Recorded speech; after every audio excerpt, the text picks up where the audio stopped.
I realize that we seniors at times have some problems with memory. However, regardless of that, I'm hoping that you might be able to remember back to last Sunday, if that's not asking too much. And in the gospel last week, Jesus is approached, if you recall, by James and John, the sons of Zebedee, and they tell him they want him to do whatever it is they ask. And Jesus says, well, what is it you want?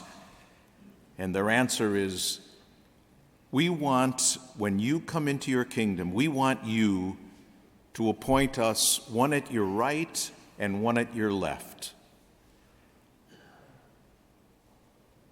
Their request was pretty shallow, was certainly self-centered, and it showed really how out of touch they were with Jesus' message, who Jesus was. The same guy who said, if you want to be first, you should be last, and I've come to serve the needs of others. And so these guys come and say, we want to be right and left. In other words, the power brokers when he came into his kingdom. Well, in today's gospel, that's all the memory I'm going to ask for of you today. In today's gospel, unless you forgot what was just read, then you got a problem. In today's gospel, Jesus asks the same question that he asked James and John. Today he asks it of this blind man on the road to Jericho, Bartimaeus. What do you want me to do for you? Same question that he asked James and John. But the blind man says, Lord, I want to see. Now, it's important for us to realize that in the Gospels, physical blindness was often looked upon as a sort of a way of framing our deeper blindness, the blindness to what is truly important in life. That's why in many ways, the apostles James and John were more blind than Bartimaeus because they couldn't see what was really going on. They couldn't see what was important. They couldn't see and understand the message of Jesus. And all Bartimaeus wanted was Jesus' help.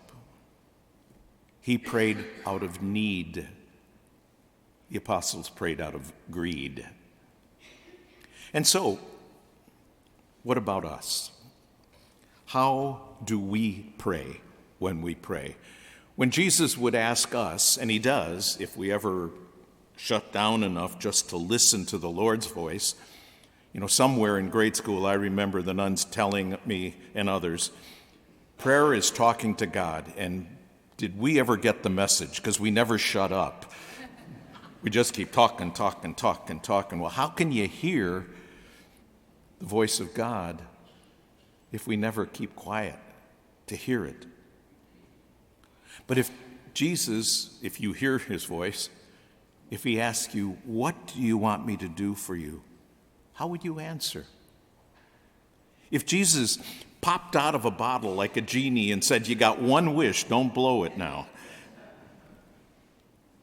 what would you ask for? What do you need? There might be all kinds of things that you want, things you wish you had or wish would happen.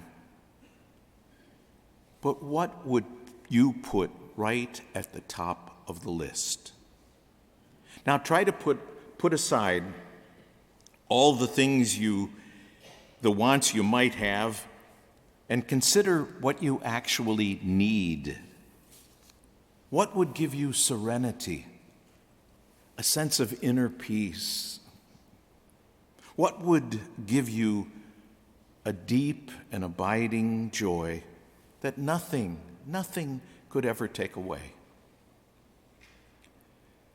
We need, I believe, to move away from praying out of greed like James and John. I want this, I want that. And we need to begin praying out of a profound awareness of what we need and what the Lord can do for us. Perhaps that's why we find it so hard to pray.